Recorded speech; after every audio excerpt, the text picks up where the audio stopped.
Quand vous avez trouvé l'hospitalité dans une maison, restez-y jusqu'à votre départ.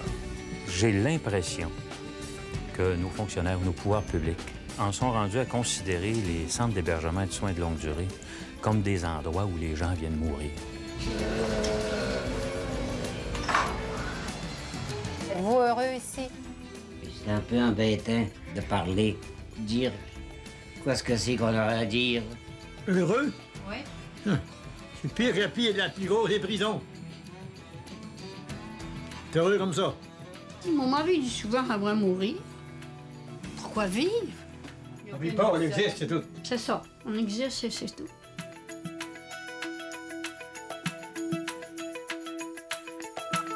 Bonsoir, ici Alain Gravel.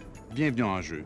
Cette semaine, un sujet qui nous concerne tous, puisqu'il s'agit de nos parents, de nos grands-parents et un jour de nous-mêmes. Qu'arrive-t-il à une société qui abandonne ses aînés? On vous présente un reportage troublant sur le sort dégradant réservé aux personnes âgées qu'on place dans des centres d'hébergement publics ou qu'on laisse seules chez elles, privées de soins à domicile de qualité.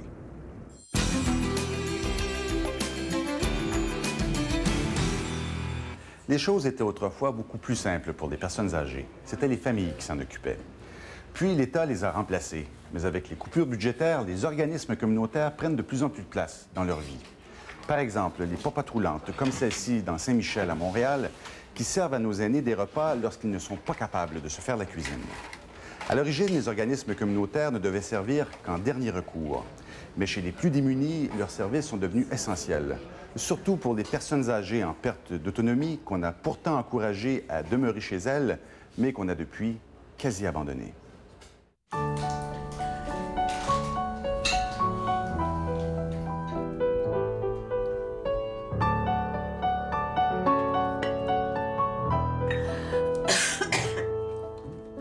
Je vis parce qu'il faut vivre. Lucienne a 91 ans. Elle a subi 4 opérations à la hanche. En plus de s'occuper de tout dans la maison, elle doit prendre soin de sa sœur. Il y avait un autre morceau de coteau. Oh, voyons. Thérèse a 78 ans. Elle est aveugle. Les 2 sœurs n'ont jamais été mariées et vivent ensemble depuis 20 ans. On va te donner un bon morceau de porte-franc. Ça sera bon, ce porte-franc. On n'est plus capable d'en manger. Non, ça, là. Qu'on dit plus. En centre d'accueil, les 2 sœurs coûteraient à l'État 80 000 $ par année. À domicile, elles ne coûtent que 1 000 $, 80 fois moins. Tout ce que le CLSC de Verdun leur offre, c'est un bain par semaine pour Lucienne. Alors, comment faites-vous pour prendre votre bain? Pour commencer, bien, je mets le chaud de caoutchouc, là, dessus. Puis après ça, bien là, je mets une serviette dessus, sur ma planche. Et puis, quand la personne arrive, là, bien là, je m'assois là-dessus, je commence à me dévêtir.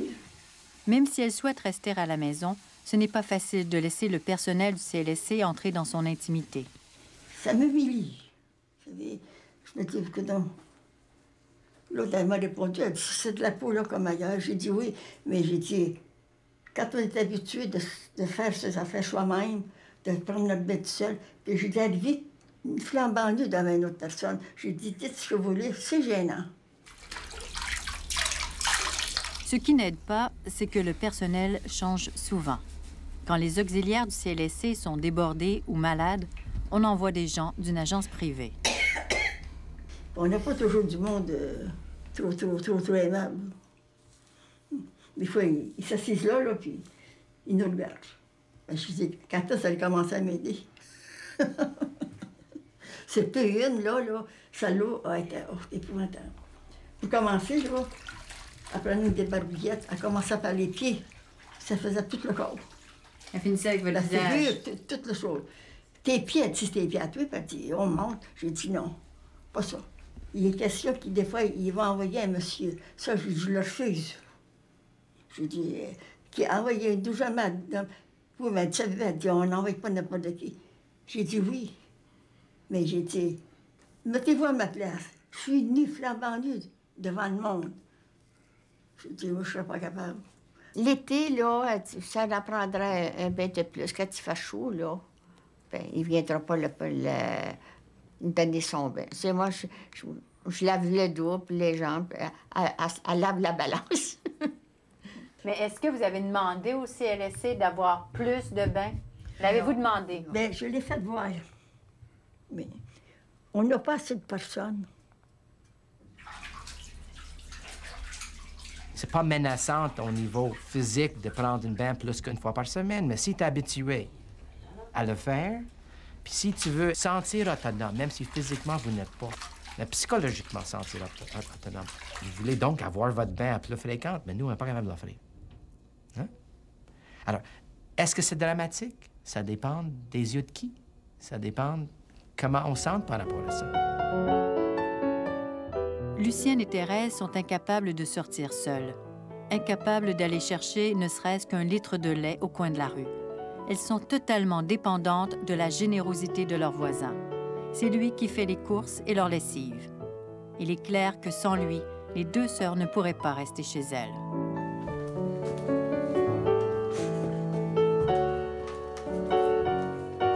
Plongée dans le noir, Thérèse ne peut pas accomplir grand-chose à la cuisine.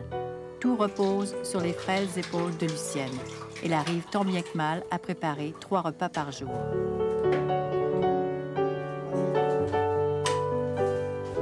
Par dignité pour elle-même et pour sa sœur, Lucienne consacre le peu de force qui lui reste à la propreté de son logement. Encore là, elle dépend de son voisin samaritain pour les gros travaux. Avez-vous demandé au CLSC de vous envoyer quelqu'un pour faire le ménage? Ils n'en font plus de ménage maintenant. Un temps, ils en faisaient. Mais ils n'en font plus maintenant. Ça prend du temps. Je ne me lis pas dans le même temps qu'avant. Puis l'ouvrage que je fais, bien, ça me prend 2 fois plus de temps. Est-ce que vous pensez que le CLSC devrait vous donner plus de services? Bien, s'ils sont capables, ils ne sont pas capables. Il n'y a pas assez de personnel. Mais vous savez, on n'est pas des personnes pour se plaindre, pour se lamenter. S'ils viennent nous porter secours, c'est correct. Mais s'ils ne viennent pas, c'est encore pareil. Je pense que par nature, toute personne qui est rendue vulnérable à cause de sa situation, à cause de sa maladie, à cause de son âge, qui devient le moindrement dépendante de quelqu'un d'autre, rarement va-t-elle se plaindre de cette autre personne-là ou de l'institution ou de l'établissement qui la sert.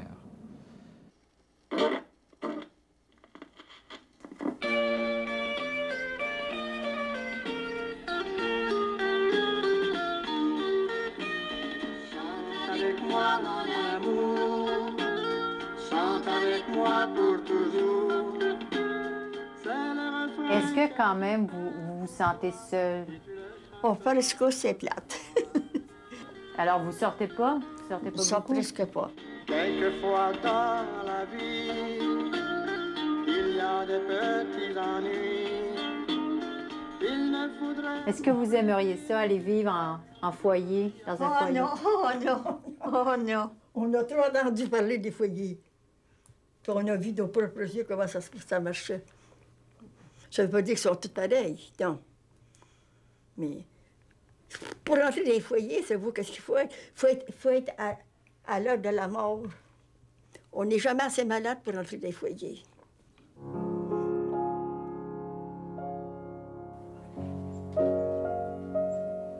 C'est dans le décor magnifique des Laurentides qu'Anne-Marie et Georges Delorme ont décidé de vivre leur retraite.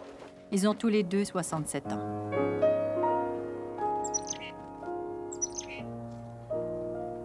Leur rêve a basculé il y a 1 an et demi.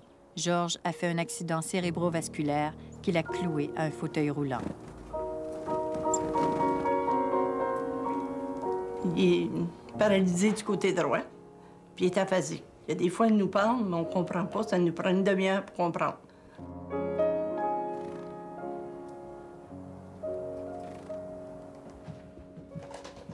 Quand Georges est sorti de l'hôpital, le CLSC de Mont-Laurier lui a offert, par semaine, 18 heures de gardiennage et 3 heures pour un bain. Ça n'a duré que 8 mois. Au 29 octobre, la travailleuse sociale arrive et me dit « Je regrette, Mme Delorme, vous ne pouvez plus avoir d'auxiliaire familial. C'est trop dispendieux. » Paralysé à vie, Georges Delorme aura besoin de soins jusqu'à la fin de ses jours. Un contrat beaucoup trop long et surtout trop coûteux pour le CLSC. Ouais. Vous vous faites dire, tu peux pas en avoir. Tu peux pas en avoir, puis arrange-toi, il faut que tu t'organises toi-même. OK, on se lève. Au lieu de donner lui-même les services, le CLSC offre à Anne-Marie un montant d'argent et lui dit que c'est maintenant à elle de trouver le personnel pour s'occuper de son mari. Une solution qui coûtera au CLSC 3 fois moins cher. Pousse encore un peu. Anne-Marie Delorme a embauché 2 personnes pour le bain et le gardiennage. Elle est devenue, bien malgré elle, une petite entreprise. Dans une lettre, ils m'ont envoyé comme quoi qu'il était pour envoyer les T4 là, bientôt. Oui, on est devenus employeurs. C'est moi qui signe la feuille comme quoi que Chantal a fait 6 heures, puis Micheline a fait la balance. Le défi de Mme Delorme, c'est de trouver elle-même du personnel compétent qui accepte de travailler au salaire minimum. Là, mon étudiante, à la fin d'avril, elle va graduer. Elle m'a mentionné qu'elle va gagner 14 pièces de l'heure. Qu'est-ce que je fais? Hein? Je ne sais pas. Je ne pourrais pas la payer 3 heures à 14 pièces de l'heure de ma poche. Impossible. Non, on part. On va aller dans la chambre de bain. Le seul choix qui s'offre à elle, c'est de trouver quelqu'un d'autre ou de donner elle-même le bain de son mari. Mais est-ce vraiment un choix? Moi, quand je lui donne son bain, là, quand je finis, je m'assois dans la chaise puis je grouille plus pour le restant de l'avant-midi. Vous êtes bien fatiguée. Oh, c'est ça le pire. Le restant, j'en viens à bout. J'ai pas de problème. Mais ça, le bain, je l'ai déjà échappé 2 fois. Je le sais qu'est-ce que c'est. La minute qu'il perd, il tombe. Il se fait pas mal, mais il tombe. Mais le relever, je suis pas capable. On va s'asseoir sur le banc, OK? Présentement, on est, en tout cas en principe, jusqu'à avis contraire, dans une social-démocratie. D'ailleurs, vous et moi, on paye les impôts qui vont avec la social-démocratie, alors qu'on se fait dire et on se fait encourager à reprendre la responsabilité qu'on avait autrefois comme famille, hein, de reprendre nos parents chez nous puis de les aider, tout ça. Ça allait bien dans le temps qu'on payait pas d'impôts. Mais là, aujourd'hui, on paie des taxes comme si on était encore dans l'État-providence, mais cet État-là nous dit, en plus, de prendre nos responsabilités comme si on payait pas d'impôts pour ce faire. C'est tout, je leur demande, ben, j'espère. Parce qu'au mois d'avril, je sais pas ce qui va m'arriver. Je vais critiquer encore. Peut-être que ça va venir. C'est à peu près la seule chose. Je me dis, si tout le monde parlerait, ça réveillerait les gros monsieur et les grosses madames qui font les lois. Ouais. Mais une fois, peut-être un jour, ils auront la même chose. Puis là, ça va les bloquer. Mais en attendant, c'est nous autres qui y goûtent.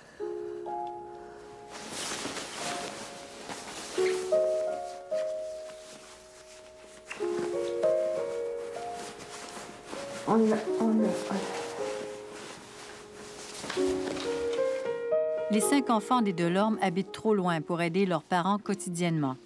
Autre solution, déménager. En milieu urbain, le CLSC trouverait lui-même le personnel nécessaire par le biais d'agences privées. Des agences de ce genre, il n'y en a pas dans la plupart des régions. S'il faudrait qu'on parte, on part. Ça serait difficile. Mais c'est pas d'autre manière. Pourquoi ce serait difficile? En ville, tu regardes dans la maison du voisin, ou tu regardes dans le cour du voisin, ou tu regardes dans la maison du voisin, ou tu regardes un mur. Ici, en bas, on a le lac, on a nos oiseaux, on a nos chevreuils, on a tout.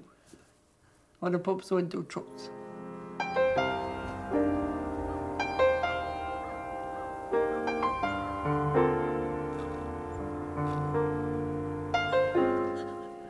Je voudrais avoir 20 ans. Être capable de faire que j'ai pas besoin d'aide. Mais je suis pas capable. Puis je suis pas pour le placer, non.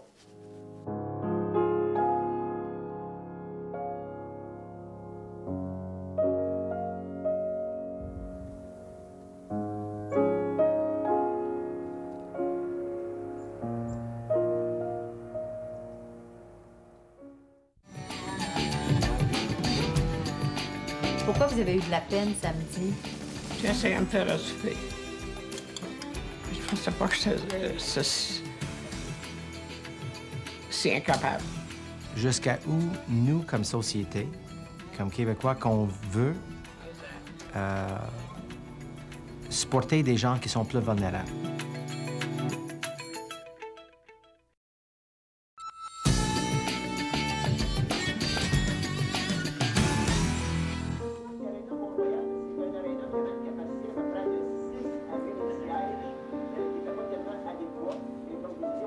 Marie-Antoinette Paré attend le seul moment de la journée où on lui donne un peu d'attention.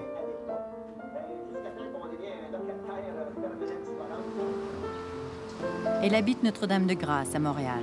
Dans ce quartier, près d'1 personne sur 5 a plus de 65 ans. Un quartier qui est à l'image de Montréal, une ville vieillissante. Il est 9 heures. Hélène Baptiste, auxiliaire du CLSC du quartier, est le rayon de soleil qu'attend Mme Paré.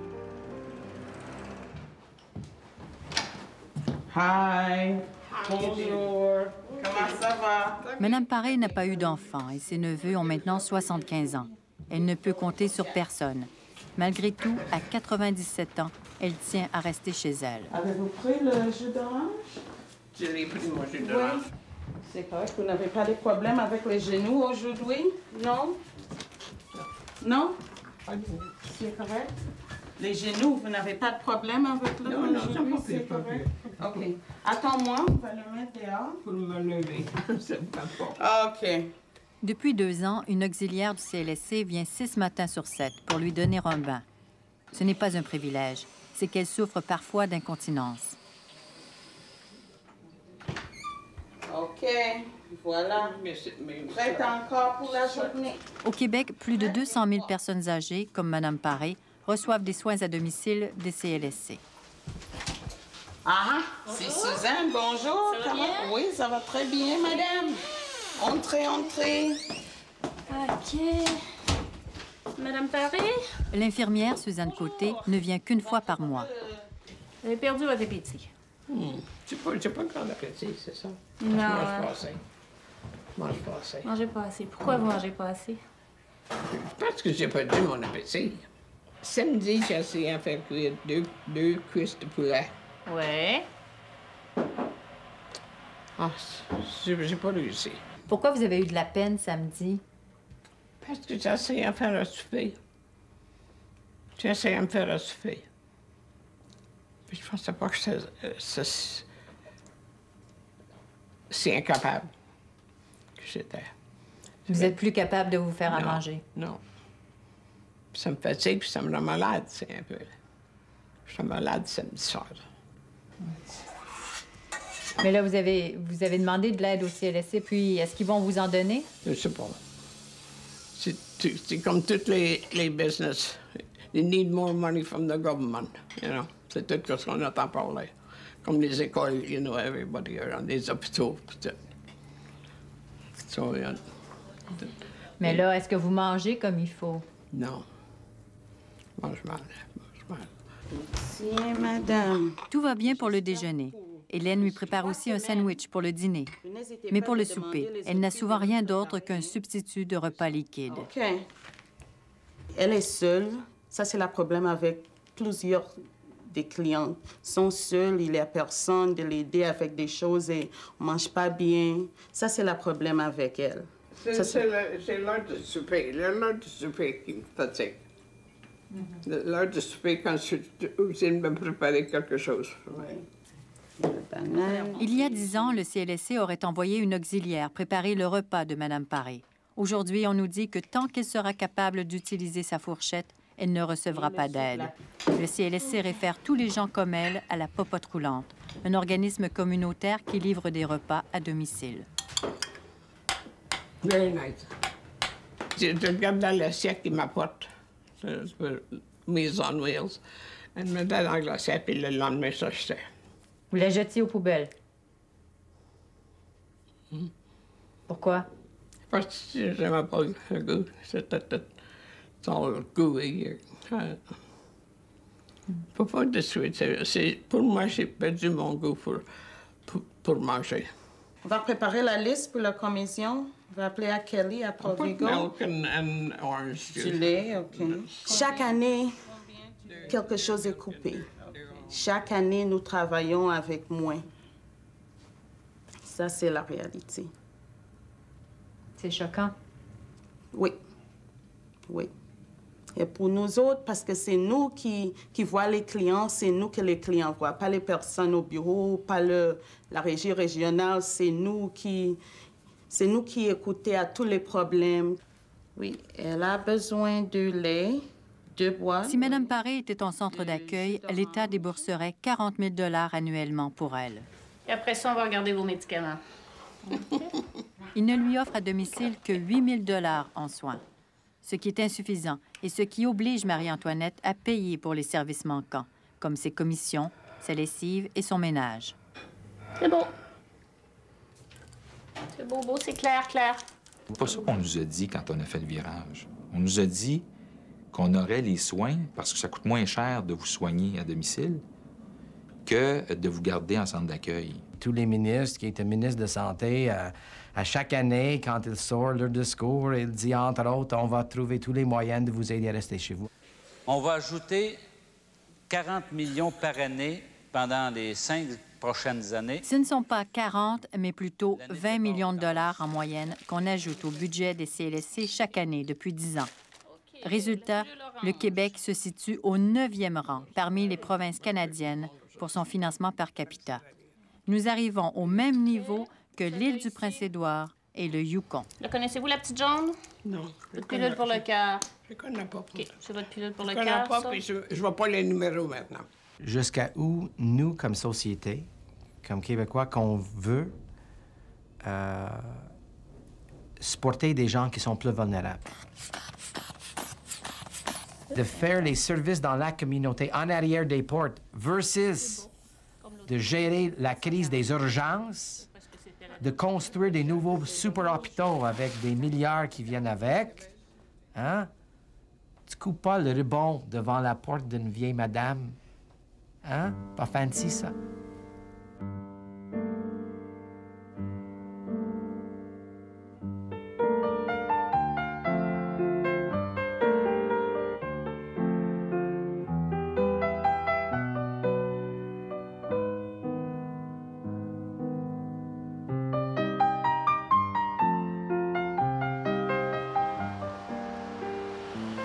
Marie-Antoinette Paré vit dans le quartier Notre-Dame-de-Grâce depuis 18 ans. Pendant des années, elle a salué le barbier en passant et s'est arrêtée au dépanneur acheter le journal. Elle fréquentait un petit resto sur la rue voisine où on lui servait toujours sa tasse de thé. Aujourd'hui, elle est confinée à son appartement. C'est quand la dernière fois que vous êtes sortie? C'est quand la dernière fois que vous êtes sortie dehors? Le 15 de novembre. Ça fait 4 mois déjà. C'est une soirée spéciale à l'église, au club. Un anniversaire. Un anniversaire. C'est quand la dernière fois que vous vous êtes habillée? C'est la nouvelle, ça. Ça fait 4 mois que vous vous êtes habillée. Il y a quelques années, une auxiliaire aurait accompagné Mme Paré dans son voisinage de temps en temps. Un service qui a disparu à mesure que s'ajoutaient des patients à servir à domicile. Tout ça se rattache dans la logique d'intégration sociale. Juste de l'accompagner sortir. Hein? Dehors, en été. Tu sais, être confiné chez vous. En tout cas, je ne sais pas combien de monde ont été confinés, outre qu'une maladie, une couple de semaines, mais confiné tous tes jours chez vous, OK, est difficile. Qu'est-ce que vous faites pendant la journée? Je ne fais pas grand-chose. Parce que je ne peux pas lire maintenant. C'est une bonne correspondance. Je fais écrire à tout le monde. Je peux pas. J'écris de temps en temps, mais je ne sais pas s'ils peuvent le lire. J'ai un gros crayon. Puis c'est qu'il y a une grande page. Mais les gens me disent qu'ils peuvent lire avec.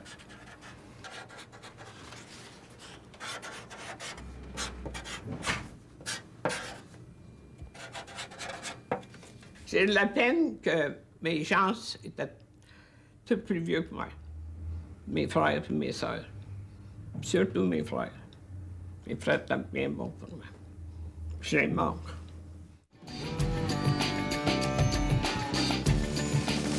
Si quelqu'un est incontinent parce qu'il manque de personnel, mettons-le à sa place. Elle s'en aperçoit, vous savez. Ça rend dépendant, ça. Est-ce qu'elle doit rester dans ses couches souillées longtemps? Oui.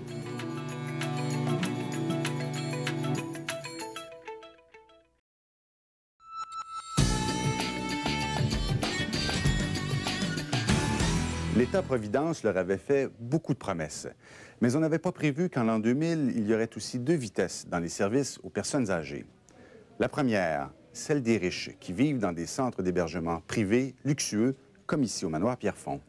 Les gens qui y résident payent 5 000 $ par mois pour obtenir les meilleurs services, ou si vous voulez, 60 000 $ par année. Rien à voir avec la deuxième vitesse, les gens qui sont placés dans des centres d'hébergement publics où parfois les conditions de vie sont honteuses.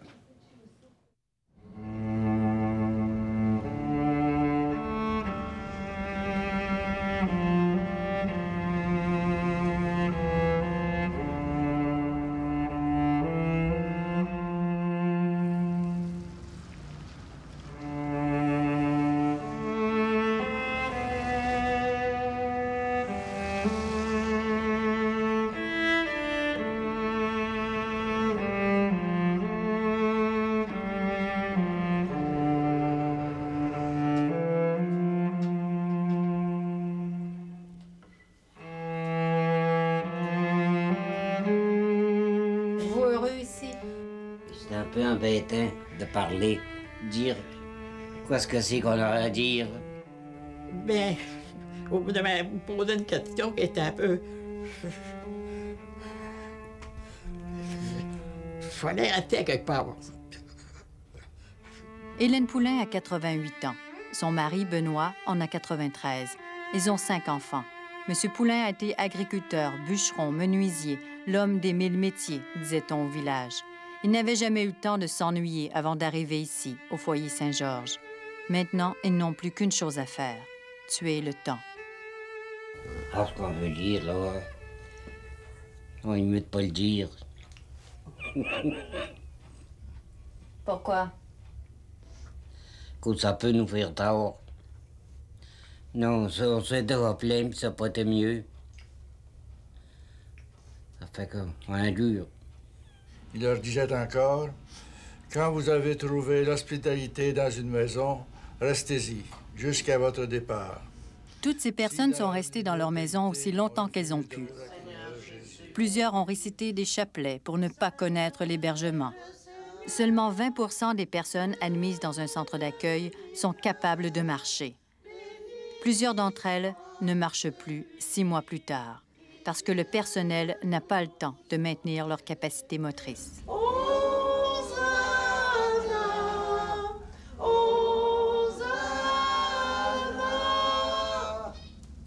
Est-ce qu'on s'occupe de vous ici? Oui, on s'occupe de moi, mais on manque de personnel.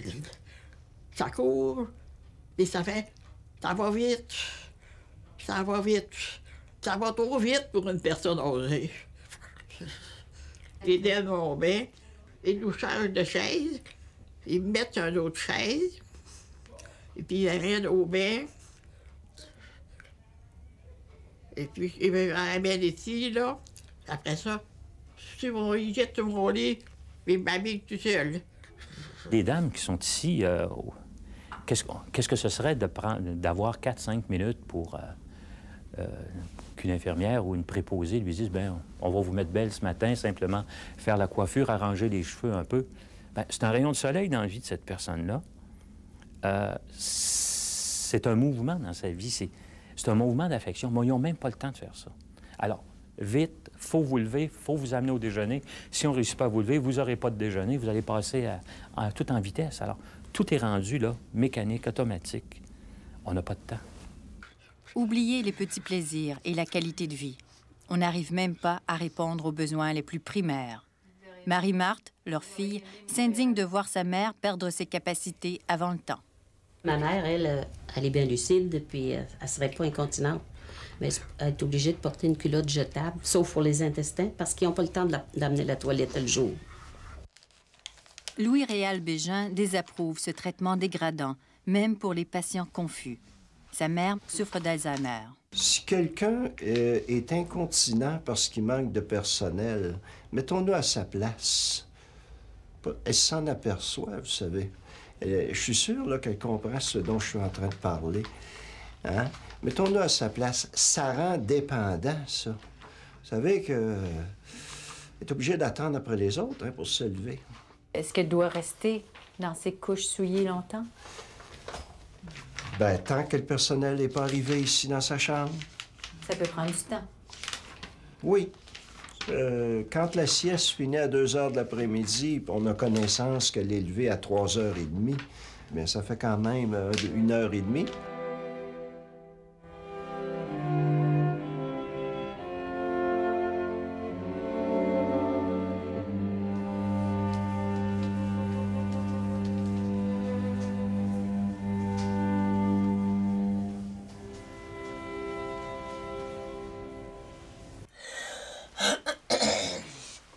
Aline Scully a 80 ans.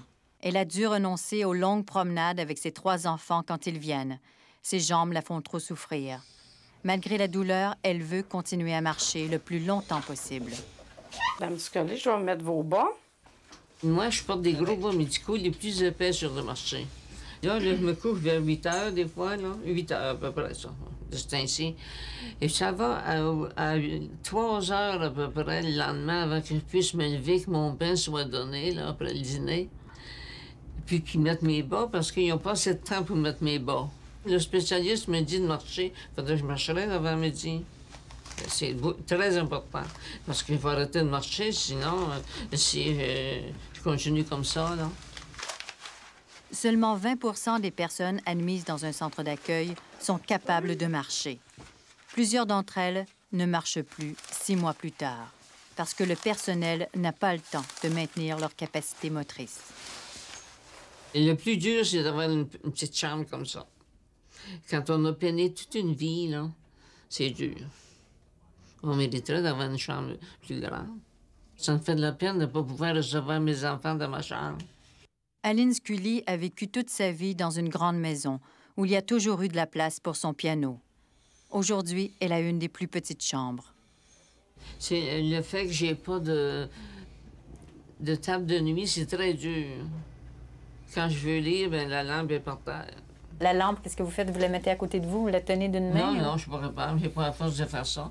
Je la laisse par terre, puis je m'épuise les yeux. J'avais une très bonne vue, mais ma vue s'en va. Qu'est-ce qu'ils disent vos enfants quand ils voient ça? Ah, ben, je leur cache autant de choses que je peux, pas qu'il y ait de la peine. Prions ensemble au moment d'offrir le sacrifice de toute l'Église. Dieu, le salut du monde.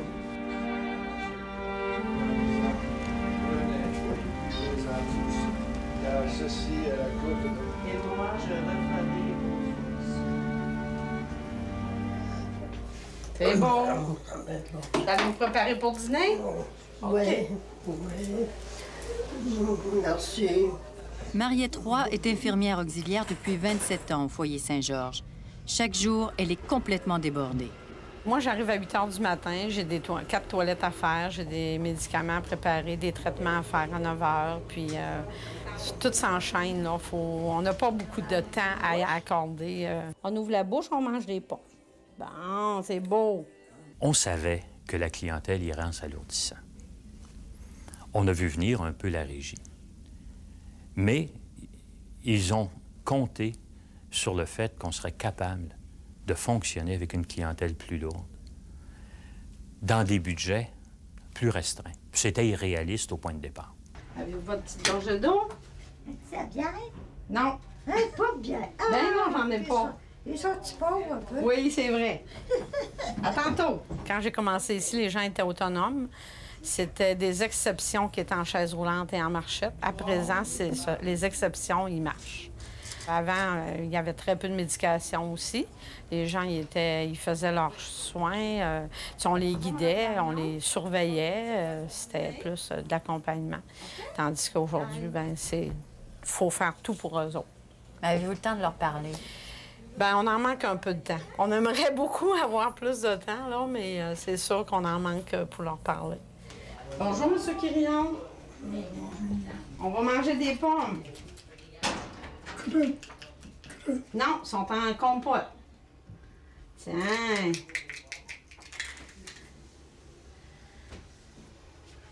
Puis on va boire une belle gorgée d'eau.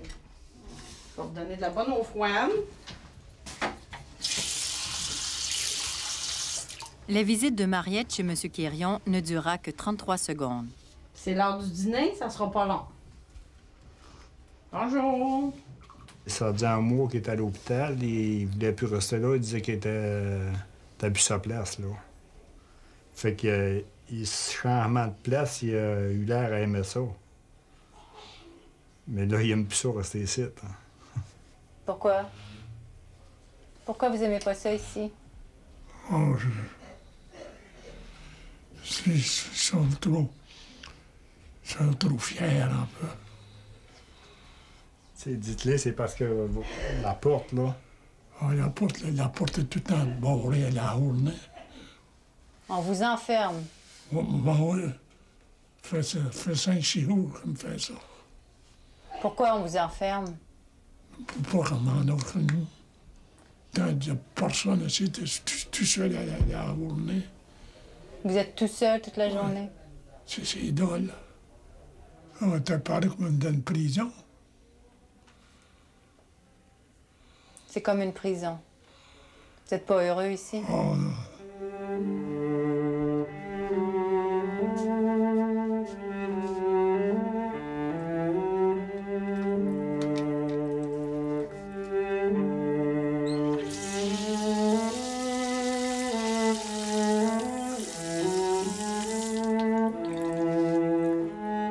Jean-Maurice Quirion a 84 ans. Il est souvent enfermé dans sa chambre. Quand on l'amène au salon, c'est pour l'attacher à sa chaise. On le fait pour prévenir les chutes, mais aussi parce qu'il n'y a personne pour le surveiller. Quand il riposte, on a recours aux tranquillisants. C'est arrivé hier encore. J'ai l'impression que nos fonctionnaires, nos pouvoirs publics, en sont rendus à considérer les centres d'hébergement et de soins de longue durée comme des endroits où les gens viennent mourir. Imaginez-vous des gens qui, pendant les 7 jours, sont changés 3, 4 ou 5 fois de couche par jour, lavent des barbouillettes, désinfectés, on remet une autre couche, et ce n'est que 6 jours après qu'on va leur donner un bain. Ça n'a pas de bon sens.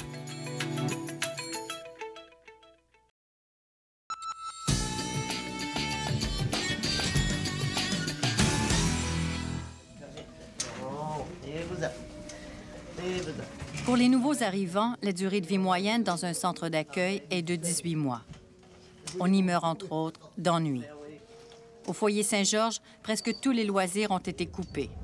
Toutes ces personnes, bien vivantes, sont assises à attendre.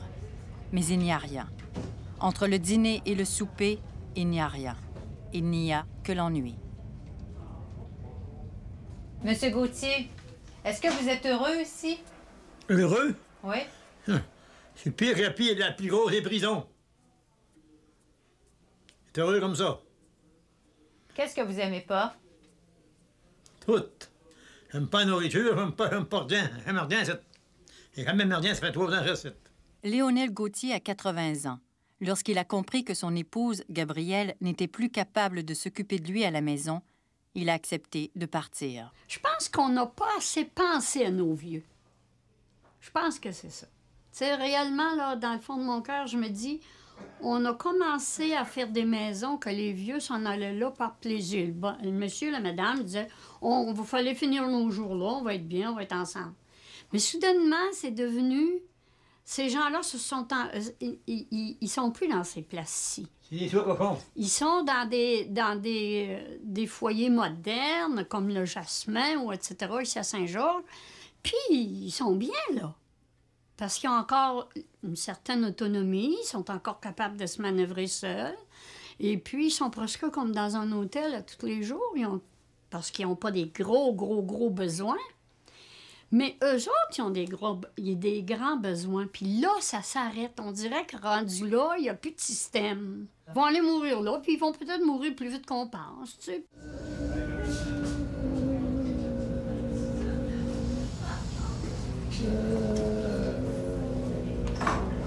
Il est 10h25.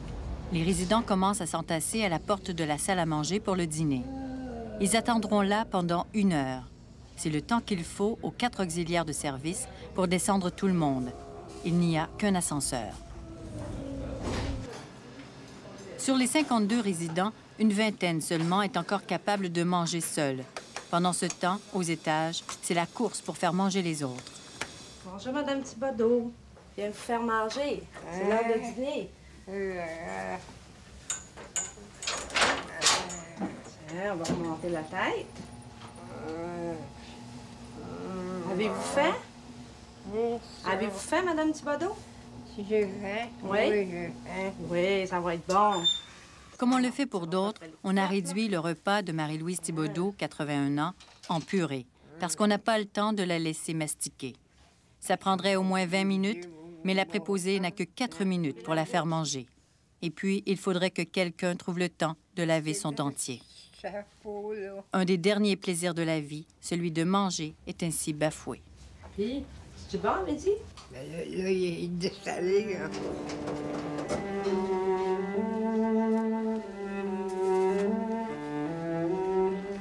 La valise?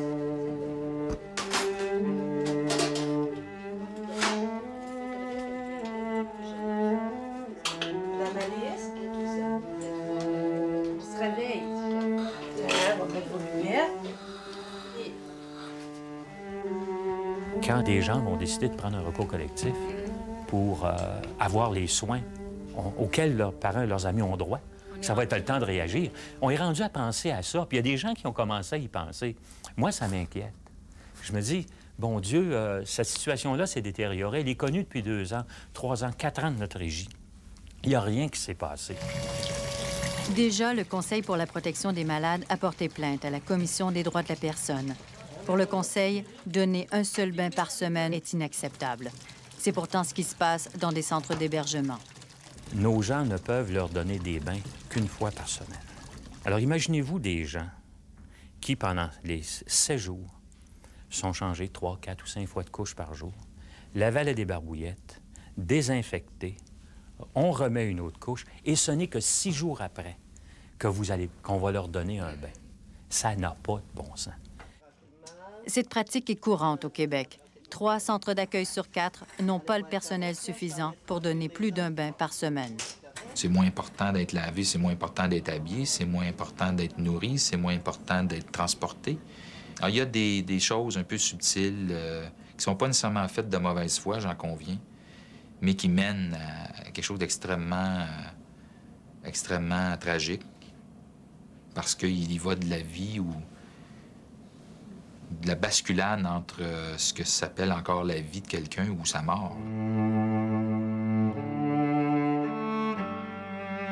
Selon l'Association des centres d'hébergement du Québec, il faudrait qu'on augmente le budget annuel du CAR, c'est-à-dire de 357 millions de dollars pour répondre aux besoins des personnes âgées en hébergement. Si les personnes âgées représentent un poids social trop lourd alors qu'ils forment 12 % de la population, qu'en sera-t-il dans 30 ans, alors qu'ils seront 2 fois plus nombreux?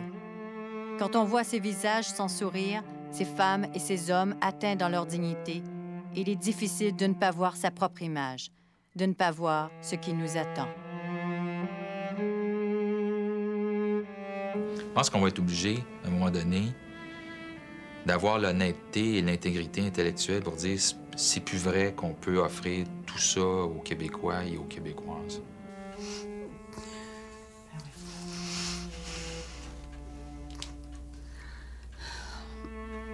Quoi? Qu'est-ce qui vous fait pleurer? La situation, là, Je trouve qu'elle méritait plus que ça. Il n'y a pas aucun bonheur à vivre ici. Mon mari dit souvent qu'elle va mourir. Pourquoi vivre? On vit pas, on existe, c'est tout. C'est ça. On existe et c'est tout.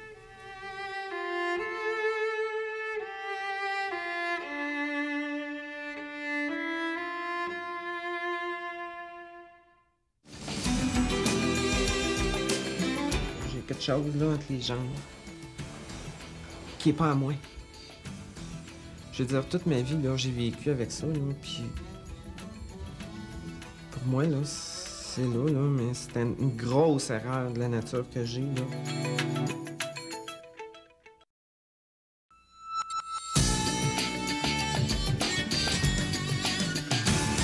Si vous avez des commentaires ou encore des idées de reportage, je vous rappelle notre numéro de télécopieur, c'est le 514-597-7829. Et puis, voici notre adresse Internet. La semaine prochaine, en jeu, l'univers des transsexuels comme vous ne l'avez jamais vu. Un ingénieur, un policier et même un soldat qui deviennent des femmes. La partie qui va recouvrir le pénis, c'est cette peau-ci et cette peau-là. Je serais démentré de dire que je suis pas nerveuse, là. Mais là, je vois là, que le rêve s'en vient. La grande chose va se passer. Est-ce qu'on va voir des transsexuels enceintes un jour? Pourquoi pas?